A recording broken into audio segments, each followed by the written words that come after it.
He got everything growing up. Now he's furious.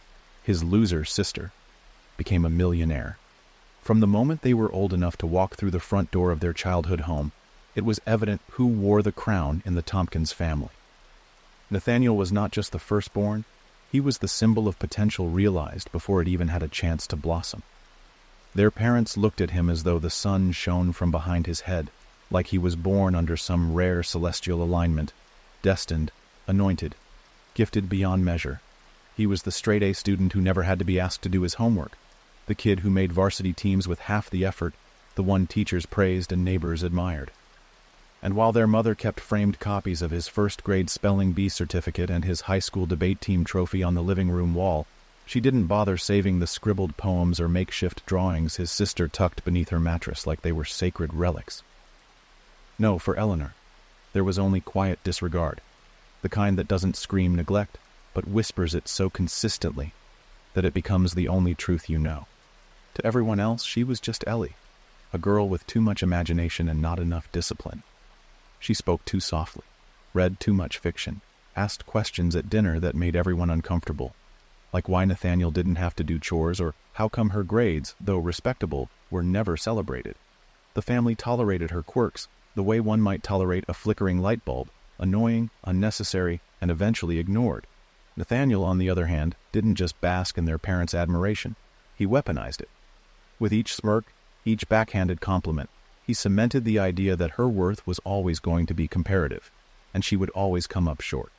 He got the room with the bay window and the oak desk, while she made do with peeling wallpaper and a mattress that creaked like it resented her presence. He got a car at 16, sleek and new, while she waited tables during weekends just to afford a rusted bicycle with a bent frame. And when college applications rolled around, their parents practically wrote his essays for him, hired private tutors, and paid for his Ivy League campus visits. For Eleanor, they told her to be realistic. Community college was suggested like a polite way of saying, don't get your hopes up. So she didn't. Instead, she moved in silence, collecting scraps of knowledge from library books and online forums, watching lectures late into the night while her brother slept comfortably in dorm rooms paid for by the same people who barely believed she could pass an algebra test. And yet, despite the silence, despite the indifference, a fire flickered inside her. Not loud, not explosive, but steady. A quiet, ceaseless burn. Every insult, every dismissal, every time her parents bragged about Nathaniel's latest internship or promotion while forgetting to ask how her week went, it all stacked up, forming something indestructible beneath her ribcage. She learned to survive off the hunger, to use it as fuel. Where Nathaniel coasted on privilege, she clawed through obscurity with nothing but grit and a belief that somehow, some way, she could bend the world in her favor. Years passed like pages of a novel few were reading. Eleanor failed more than once. Her first online business collapsed under poor planning. Her second project was mocked in niche forums. She was broke, invisible, and yet, strangely, she was unshaken. For while Nathaniel changed jobs like neckties, always seeking the title that sounded the most impressive at dinner parties, Eleanor dove deeper into the mechanics of value. She studied people, markets, psychology, the art of persuasion, and slowly she began to understand a secret that her brother, with all his gold stars and framed diplomas, had never grasped. Success is not handed. It is hunted. By the time she launched her third business, the world was different. Remote work was surging, digital storefronts were booming, and Eleanor, armed with knowledge she'd stitched together like a patchwork quilt, was ready. She didn't shout about her plans. She built quietly, obsessively, ruthlessly. The company grew like wildfire on dry timber, each sale adding oxygen to a blaze no one saw coming. In less than 3 years, she had built an empire, an e-commerce ecosystem that employed dozens, touched thousands, and generated revenues that placed her in circles her family couldn't even pronounce. But success didn't taste sweet. Not yet. Because one day, without warning, her phone buzzed with a name she hadn't thought about in months. Nathaniel. He had heard. Of course he had. Through whispers at a family gathering she didn't attend. Or maybe from a nosy neighbor who had seen her name in a feature article online. And suddenly, the brother who once couldn't remember. The name of her second failed business was calling her like they were childhood friends. The message was wrapped in faux affection, drenched in condescension.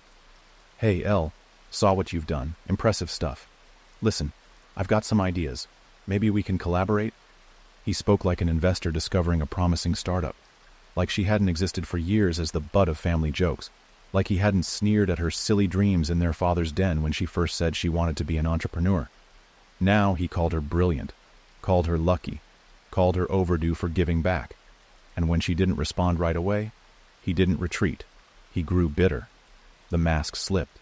His second message came days later and dripped with venom disguised as brotherly advice.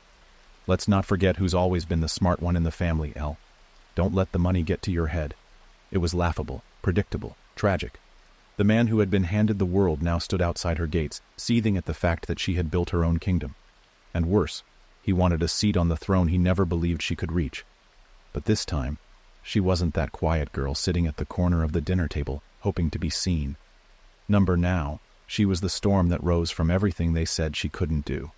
And as she sat in her penthouse suite, rereading his words, Eleanor knew one thing.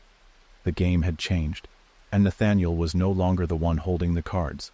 The call came at midnight, an hour too late for business and too early for accidents, which meant it could only be one thing: desperation. Eleanor stared at the screen until it faded to black. Nathaniel again. This time he didn't even bother with a message. Just a missed call, like an old habit knocking on a door it no longer had a key to. She could imagine his expression. The furrowed brow he had learned to perfect in high school to evoke sympathy. The tightening of his jaw he always employed to look concerned when he wasn't. She knew the exact performance he'd pull if she picked up. But she didn't. Not because she was afraid of what he might say, but because she already knew. In the months following the viral spotlight that had landed on her company, the one that turned her from obscure operator to whispered icon in entrepreneurial circles, Nathaniel's facade had started to unravel. Not in public, of course. In public, he maintained his curated persona, the accomplished consultant, the seasoned strategist, the man with connections. But Eleanor knew the truth lived in shadows, behind the LinkedIn updates and performative brunches. She had seen the cracks forming from afar, the LinkedIn endorsements getting shorter, the job titles changing faster than seasons, the smiles in family photos growing increasingly strained. Nathaniel, the once unshakable heir to their family's affections, had entered a slow, quiet decline. And now that she stood at a summit he had once been groomed for, the envy was no longer silent. It started subtly. Barbed compliments passed through relatives like poisoned fruit. Her mother, always adept at weaving guilt into casual conversation, called one morning and mentioned how Nathaniel had been trying so hard lately, and that maybe you could help him get back on track, sweetie. Eleanor had laughed, not out loud, but deep within, where irony lived. For years, she had begged them to see her, to believe in her, to invest even a fraction of what they poured into their golden son. And now that she had eclipsed him, they wanted her to throw him a rope, like she was obligated to save the prince drowning in a moat of his own making. Still, the guilt tugged at her, not because she owed them, but because that old, unshakable part of her, the little girl who once stayed up late making business plans with crayons on printer paper, still longed for a family that saw her as more than a disappointment. She remembered the Christmas when Nathaniel got a new laptop and she received a used dictionary. The justification was simple. He needs it for school. As if her needs were luxuries. As if her potential didn't warrant investment. That wound hadn't healed. It had simply scabbed over, and now the weight of her success was peeling it back, layer by layer. But what Nathaniel didn't realize, what none of them had grasped, was that success hadn't made her soft. It had sharpened her. The years of isolation, of rejection, of being underestimated had sculpted her into someone entirely unfamiliar to the family that once wrote her off. She was no longer the girl who needed their approval. She had become a storm forged in silence, and now that she held power, she wielded it with the quiet discipline of someone who knew exactly how fragile the illusion of superiority could be. When she finally agreed to meet him, it was not out of kindness. It was curiosity. She wanted to see what he looked like now that the pedestal had been pulled from under his feet. They met in a downtown cafe, the kind with overpriced matcha and minimalist decor. Eleanor chose the location deliberately, neutral territory devoid of memory. Nathaniel arrived 10 minutes late, of course. Always fashionably tardy, like the world owed him grace for merely showing up. He wore a blazer too slim for his frame and eyes that had lost their shine. "Ellie," he said with forced warmth, sliding into the seat across from her like this was just a casual catch-up. "You look successful." She offered a tight smile. "I am." There was a pause, the kind that stretches too long and says too much. He stirred his coffee like it held answers, then leaned in, voice lowered to the pitch of manipulation. "Listen," he began. "I know we haven't always seen eye to eye, but I've been thinking, maybe it's time we put the past behind us. We're family. We should be working together, not apart." It was textbook Nathaniel, polished diplomacy veiling entitlement. Eleanor didn't blink. She let him continue, watched the words pour out like water from a cracked vase. He talked about potential partnerships, his vision, his belief in synergy. But beneath the corporate jargon, his message was simple. "I'm losing, and I need your wins to survive." When he finally paused to sip his drink, she asked the one question that sliced through the performance. "Why now?" He hesitated, just for a breath. But it was enough. The truth flickered behind his eyes. "Because things haven't been going the way I thought they would," he admitted. The first genuine thing he'd said. "The market's changed. My last startup didn't pan out. And I've been thinking, maybe I've been going about this all wrong." "You mean without me?" she said, not as a jab but a mirror held to his face. He flinched. Then the resentment bubbled up, ugly and unfiltered. "Don't pretend you did this all alone. You got lucky. Right place, right time. I had to work hard too, you know. Just because I had support doesn't mean I didn't earn what I got." Eleanor laughed, an involuntary sound, sharp and bitter. "Nathaniel, you didn't earn anything. You inherited momentum. I had to build mine from the ground up." His face tightened. "So what? You think I don't deserve a shot now? Just because you hit the jackpot?" And there it was, the core of his anger, the truth he couldn't say aloud, that he believed he was entitled to her success because he had been raised to believe in his own superiority, that her victory wasn't just unexpected. It was a betrayal of the script he'd clung to all his life, the golden child losing to the family underdog. It wasn't just humiliating, it was existential. She leaned forward, her voice low and even. "You didn't believe in me, Nathaniel. You laughed when I failed. You called me a hobbyist, a daydreamer. You told Mom and Dad I was wasting my time. I was trying to protect you," he said, but even he didn't believe it. You were trying to protect the illusion that you were the only one worth betting on." Silence stretched again, this time heavier. He looked away, staring out the window as if the answers might be written in the fog on the glass. When he turned back, the mask had fallen completely. "Do you hate me?" he asked, and it wasn't arrogance speaking. It was fear. Eleanor paused, not because she didn't know the answer, but because it was more complicated than yes or no. Hate was easy. She had felt it, yes, in waves and whispers during the years of exclusion and erasure. But what she felt now was something different, something colder, purer. A form of detachment that came not from anger, but from understanding. She didn't hate him. She had simply outgrown him. "No," she said, "I just don't need you anymore." And that, more than anything else, was the wound he couldn't bandage. They parted without ceremony. No hugs, no promises to keep in touch. Just an awkward nod and the sound of a door closing behind him. Soft, final, indifferent. Later that night, Eleanor sat in her office, the city's skyline sprawling out beyond, the glass wall behind her. She thought about everything that had led her here, every moment of doubt, every dismissed idea, every late-night hustle powered by nothing but caffeine and defiance. She had built this empire brick by invisible brick, and now the man who once looked down on her was begging for a place at her table. But forgiveness, she had learned, is not a currency to be spent on those who never once offered it to you. And the story, her story, was just beginning. The invitation arrived like a ghost, subtle, unwelcome, and drenched in history. A simple white envelope, thin as tissue, embossed with a name that hadn't crossed Eleanor's lips in years. Margaret Tompkins, their mother. Dead. Eleanor didn't cry, not immediately. Not when she read the date and time of the service, nor when she flipped the card over and saw the location printed in that sterile serif font. Like death could ever be reduced to a matter of design. She didn't feel grief. She felt disruption. Like a stone had been tossed into still water, not large enough to drown her, but heavy enough to distort everything she had come to accept as settled. Her mother had not spoken to her in over 18 months. Not since the article dropped. Not since the world suddenly decided Eleanor Tompkins was worth listening to.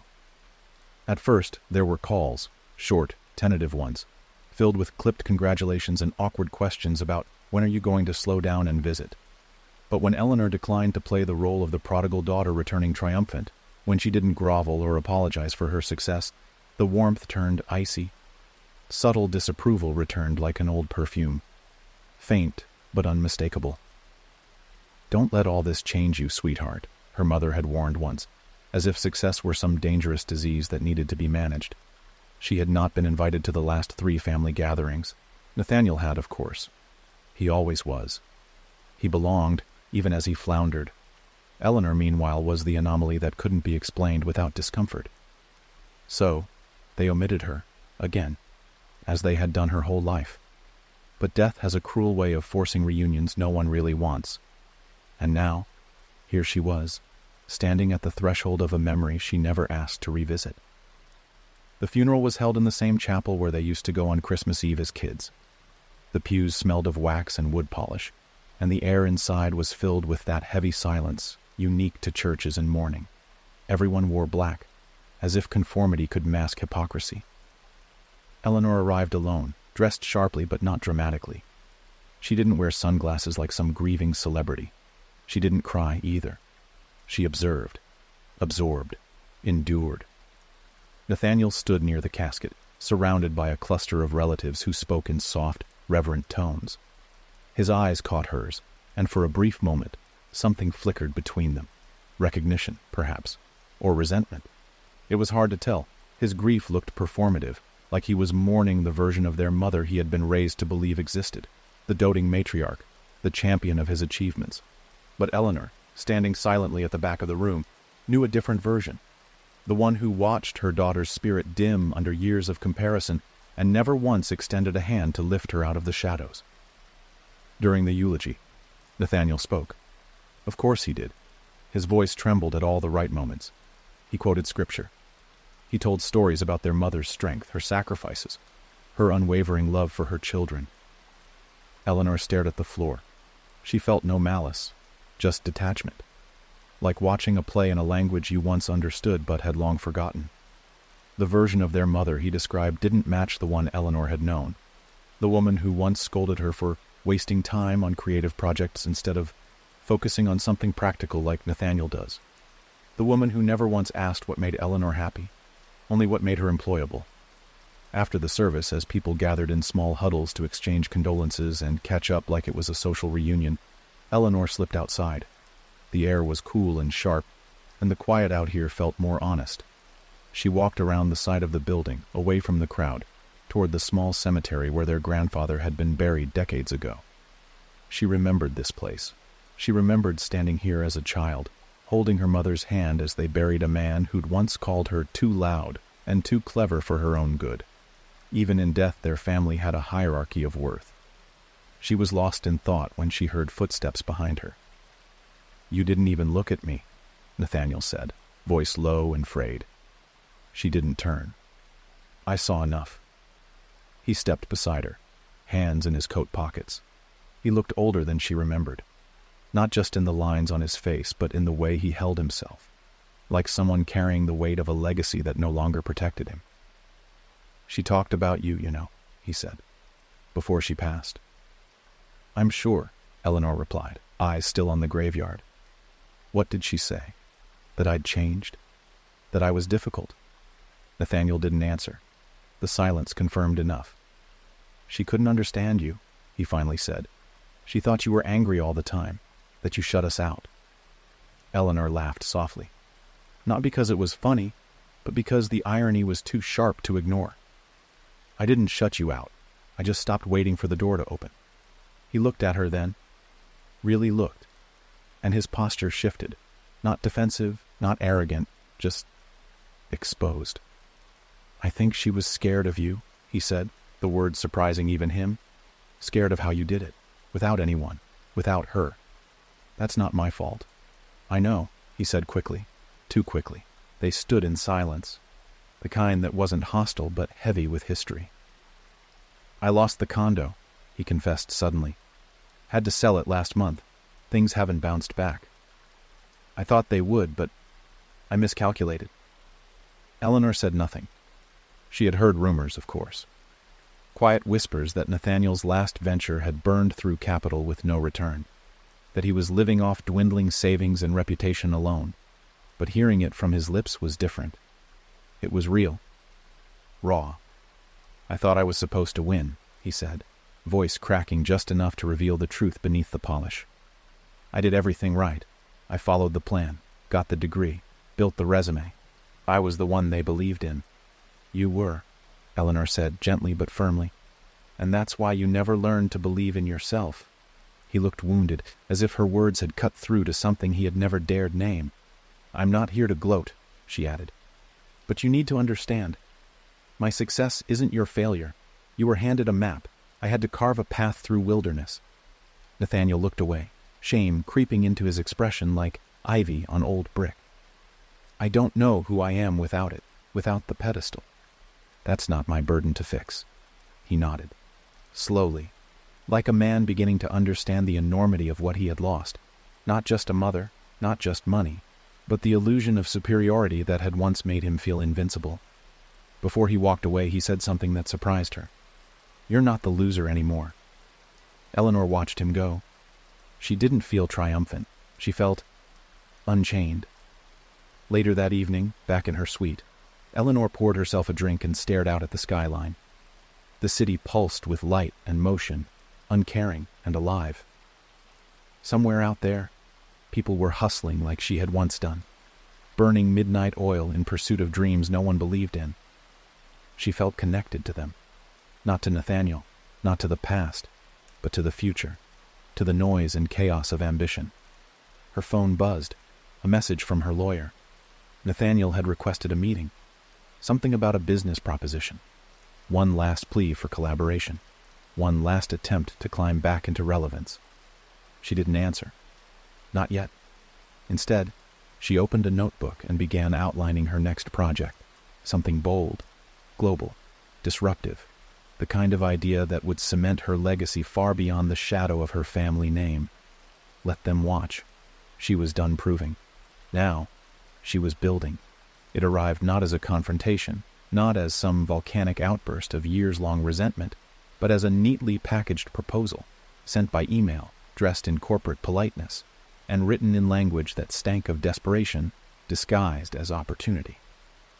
Nathaniel had masked it well, cloaking the plea in bullet points, balance sheets, and projected returns, but Eleanor saw it for what it was, a last-ditch effort from a drowning man who still hadn't figured out how to swim without the tide of favoritism pulling him forward. She stared at the subject line, Tompkins Equity Opportunity, and let it sit there for 3 days, unopened. There was something grotesquely poetic about it.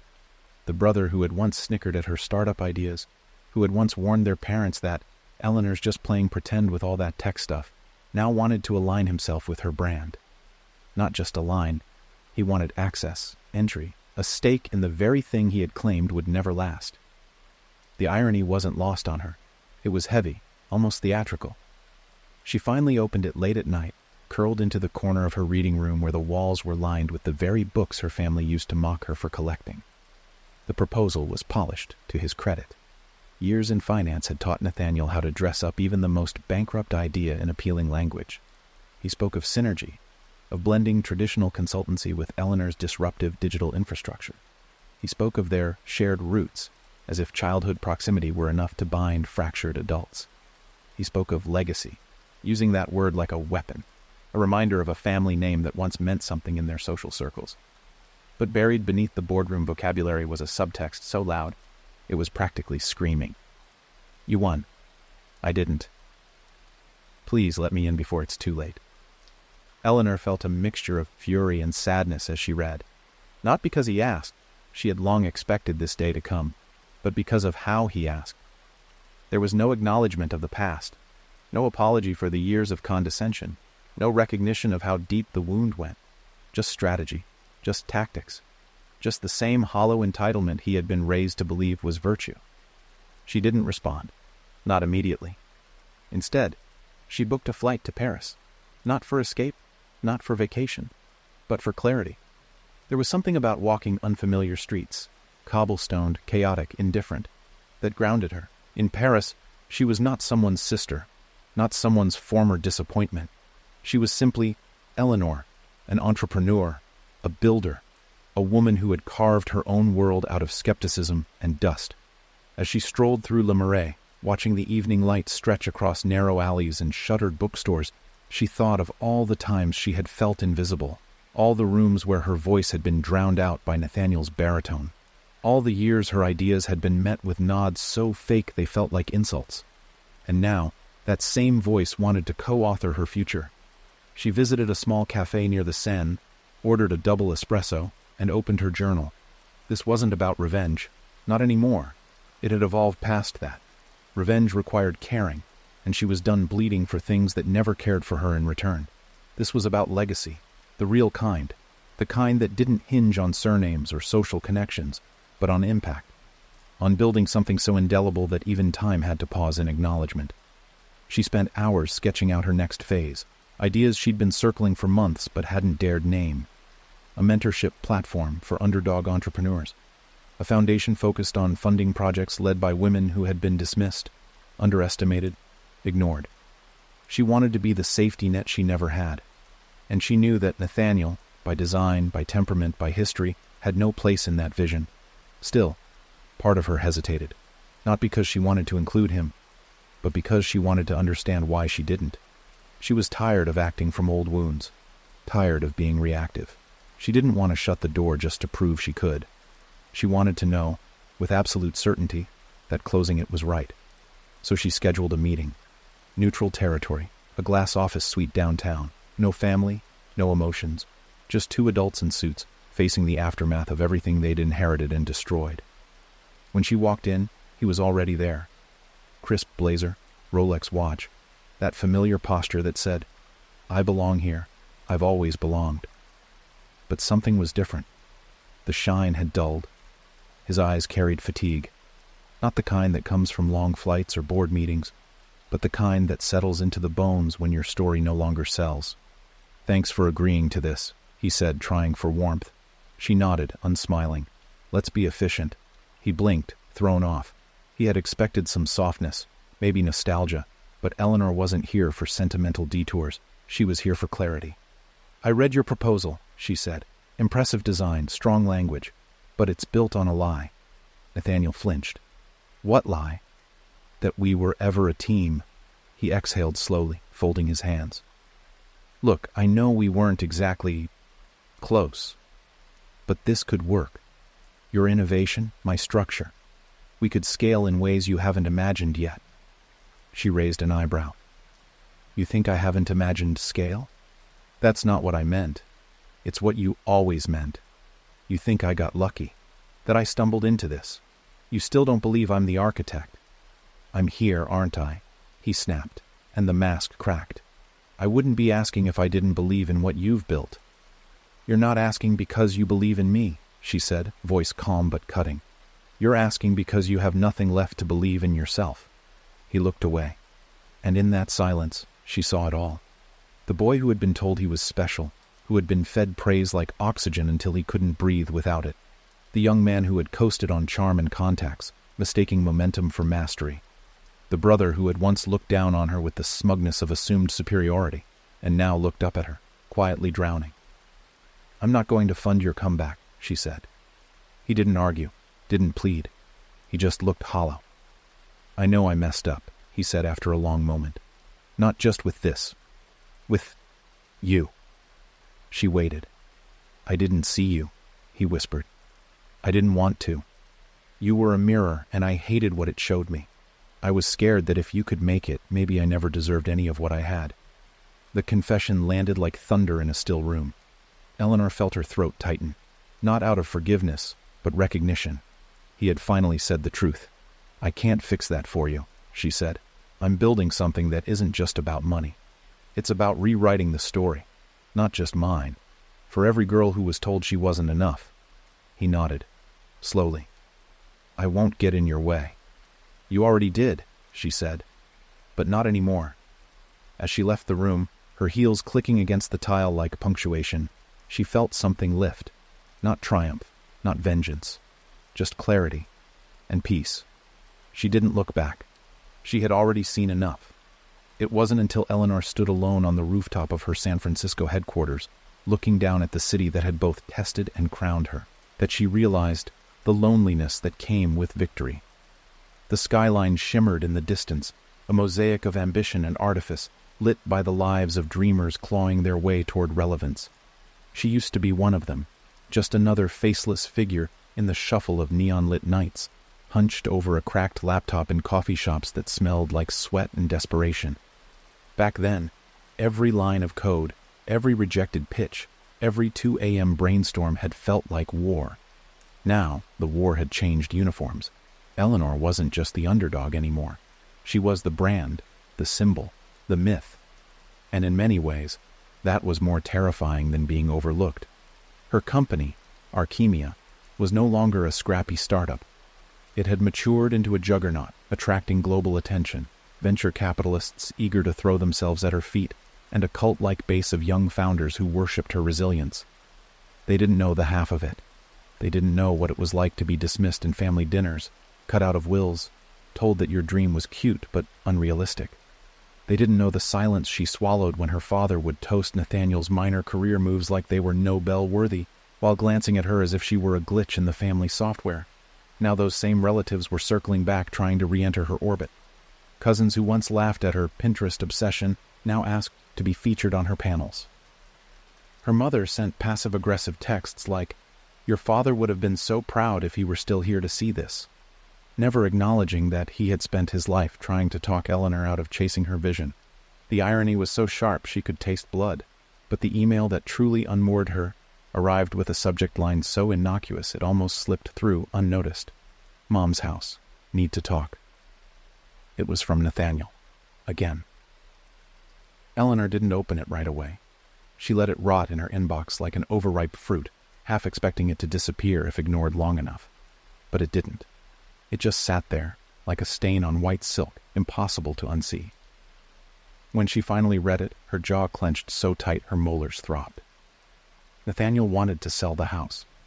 Not just any house, the house. The colonial monument on Ridgeview Lane, with the red shutters and the stone driveway, the place that had been both battleground and mausoleum. Their childhood unfolded in that house like a slow, twisted opera, drenched in passive insults, loud silences, and the oppressive weight of selective praise. Eleanor had learned to shrink in those hallways, to mute her intelligence, to smile through the venom of comparison. That house wasn't a home, it was a crucible. And now, Nathaniel wanted to erase it with a real estate transaction. Worse, he had already spoken to agents. He framed it as liberation, as if erasing the past was the same thing as healing from it. He claimed they'd split the proceeds equally, even offered to donate a portion to one of Eleanor's nonprofit ventures to make it feel like a win-win. As if charity could undo legacy. As if money could rewrite history. Eleanor didn't respond. Instead, she got in her car and drove, hours through winding highways and sun-scorched hills, until the city disappeared behind her and the countryside unfolded in stubborn stillness. She parked across the street from the house, engine still running, and stared. The shutters were faded now, the once pristine lawn spotted with weeds. Time had peeled back its veneer, exposing the rot beneath, but the structure still stood, arrogant and unchanged, like it didn't know the damage it had done. Memories hit her in waves, her brother's voice booming with manufactured confidence, her parents' smiles that only seemed to curve when Nathaniel entered the room, the feeling of being a ghost in her own story. She remembered her science fair project being ignored in favor of Nathaniel's uninspired business pitch. She remembered being told to dress down for family photos so she wouldn't outshine him. She remembered the humiliation of overhearing her father once whisper, "At least we have Nathaniel. He'll carry the name." And now, this house, this graveyard of ambition, was on the chopping block. She found herself gripping the steering wheel like it owed her answers. What did she owe this place? What did she owe Nathaniel? Was erasure justice? Was turning her back the same as moving forward? That night she booked a hotel suite and wrote for hours, fingers flying across the keyboard in a frenzy of emotion. She drafted a letter, not to Nathaniel, but to herself. A manifesto of sorts. An accounting of every moment she had buried just to survive. She wrote about the time she overheard her mother tell a friend, "Eleanor's always been artistic," the tone drenched in pity, as if creativity were a disability. She wrote about the rejection letters from investors who told her to get a male co-founder if she wanted to be taken seriously. She wrote about Nathaniel laughing the first time she told him her app had 10,000 users. "Cute," he had said, "but you know virality doesn't mean longevity, right?" She wrote about the silence after her first funding round. No calls from home, no congratulations, just silence. And now they all wanted to pretend that none of it happened, that Nathaniel hadn't tried to piggyback on her empire, that their parents hadn't poured gasoline on the fire of favoritism and called it tradition, that Eleanor's entire journey wasn't forged in defiance. She closed her laptop and stared at the ceiling. She wasn't going to sell the house. She was going to buy it, not to live in it, not to gut it, but to transform it. The next day she made the call. She offered to buy Nathaniel's half. He balked at first, suspicious, confused, but eventually agreed. The sum was generous, more than fair, but it came with a stipulation. He would never set foot inside it again. No questions, no visits, just a clean break. Eleanor had the deed transferred in under a week. Then she began the renovation, not just of the walls, but of its meaning. She hired a team of architects to strip it down to its bones, to rip out every symbol of suppression, every room that had silenced her. She converted her childhood bedroom into a digital innovation lab. The dining room became a community space for first-generation founders. The garage, once her father's no girls allowed sanctuary, was turned into a maker's studio for teen girls interested in engineering. She renamed the house the Forge. It became more than a building. It became a message. And when it opened, reporters came, cameras came, stories were written, photos were taken. Her face was on the cover of Forbes under the headline, "From the Ashes of Favoritism, Eleanor Tompkins Reclaims Her Legacy." Nathaniel didn't reach out, but she knew he saw it. She knew the whole world saw it. Still, the crown was heavy, because every new success brought another form of sabotage. Her inbox overflowed with partnership pitches, some sincere, others predatory. Influencers tried to mimic her voice. Investors who once ignored her now tried to buy her silence. One even suggested merging her foundation with Nathaniel's consulting firm. For unity, he said, as if Eleanor were a political party, not a person. And through it all, she kept building. But the real battle was no longer external. It was internal, because late at night, even with all the applause, Eleanor sometimes questioned if she was healing or just hiding behind her power. Was she free of the past, or simply outpacing it? Was her success a form of self-love, or just armor forged from bitterness? She didn't know. Not yet. But what she did know was this. She would never let her story be rewritten by the same voices that once tried to silence her. She would not dilute her truth for the sake of reconciliation. She would not reward those who had watched her drown with a seat on her ship now that she had learned how to sail. This wasn't revenge. It was reclamation, and it had only just begun. The air was thick with memory as Eleanor stepped onto the stage, the crowd before her a quiet storm of anticipation and admiration. It was the 10th anniversary of Archemia, a decade since she turned her silence into software, her rejection into revenue, her bruises into blueprints. Her name was now etched across headlines, quoted in textbooks, and whispered in boardrooms. Yet none of it felt as significant as this moment, because behind the fanfare, behind the branded banners and the champagne glasses, she had made a decision. Tonight wasn't just a celebration, it was a farewell. The event was being streamed to over 1 million viewers.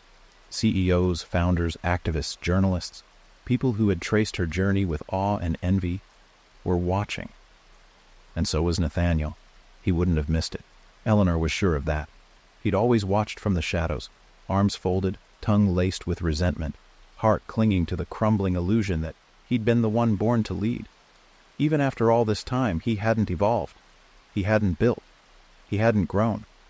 His firm, once paraded as a legacy consultancy, had folded within 3 years.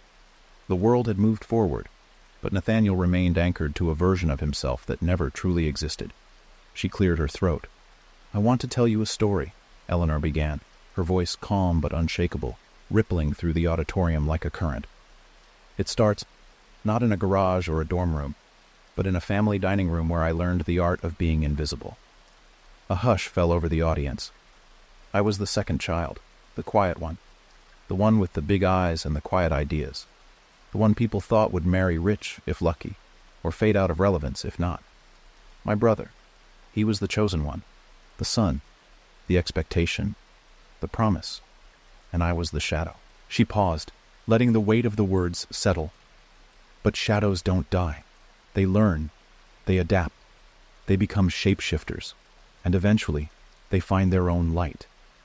For the next 30 minutes, Eleanor shared her journey, not as a pitch or a polished success story, but as raw truth. The breakdowns, the betrayals, the night she almost gave up when her account dipped below $60, the client who mocked her stutter during her first pitch, the boardroom where she was told she was too emotional to lead, the people who smiled to her face and smirked behind her back. She told it all, not to prove herself, but to close the chapter. Because Eleanor wasn't just announcing a new product tonight. She was stepping down. The room gasped when she said it, but her voice didn't waver. I've built the empire I once dreamed of in secret, and now I choose peace.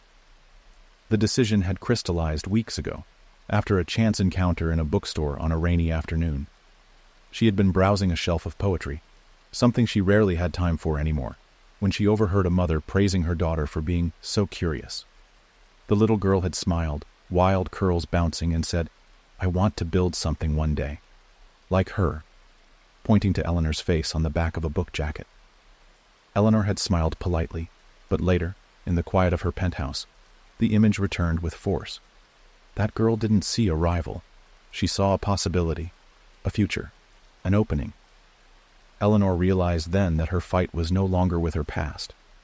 It was with herself. She had spent so long proving that she deserved a seat at the table that she had forgotten she could build new tables. Tables with no ghosts. Tables where girls like that wouldn't need to armor up before they dreamed. So she made the plan, quietly, deliberately. She would sell Archemia to a coalition of diverse investors, all former underdogs like her. The terms were airtight. The core vision would be preserved, its social missions expanded. Eleanor would retain a creative advisory role, but no longer the day-to-day weight of command. No more sleepless nights. No more emergency calls. No more being the brand. She would keep the forge, of course. It had become more than a house. It was a sanctuary, a campus, a revolution in disguise. And as for Nathaniel, that thread needed cutting too, which is why the day before the event, she requested a meeting. It was the first time they had seen each other face to face in over 3 years. He arrived late, as if arriving last could restore a dominance long eroded.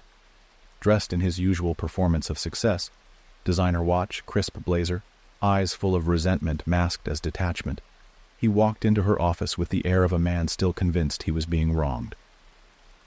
You wanted to see me? He asked, settling into the leather chair across from her. Eleanor didn't offer a drink, or a smile, just a folder. He opened it and blinked. What's this? A full and final buyout of all remaining shared assets, including your name's residual presence on our family trust, she said evenly. You get a clean check. I get clean air. He scoffed. You're trying to erase me. No, she said, standing. I'm recognizing that you already erased yourself. I just don't want to carry your ghost anymore. He stared at her, mouth open, searching for some comeback, some venom. But none came, because there was nothing left to attack.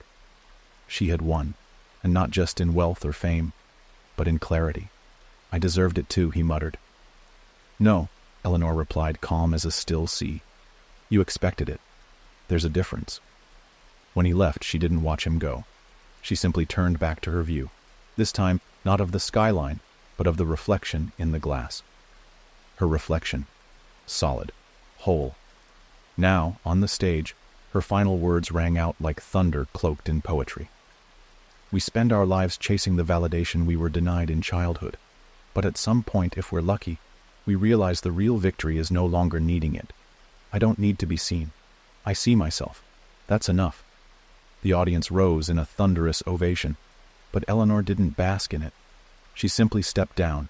Backstage, her team waited, some crying, some beaming. She embraced them, whispered her thanks, and walked out through the back exit into the night. No cameras, no chaos, just the cool kiss of wind and a sky wide enough to hold everything she'd let go. She got in the car and drove, not toward the past, not toward the next headline, but toward a cabin she had bought in the mountains. No Wi-Fi, no press, no echoes of ambition. Just a library, a fireplace, and a quiet garden. She would write. She would rest. She would dream without deadlines. Because Eleanor Tompkins, the girl who had once been nothing more than a shadow, had become something more powerful than even her brother's brightest fantasy. She had become free, and that, at last, was the end.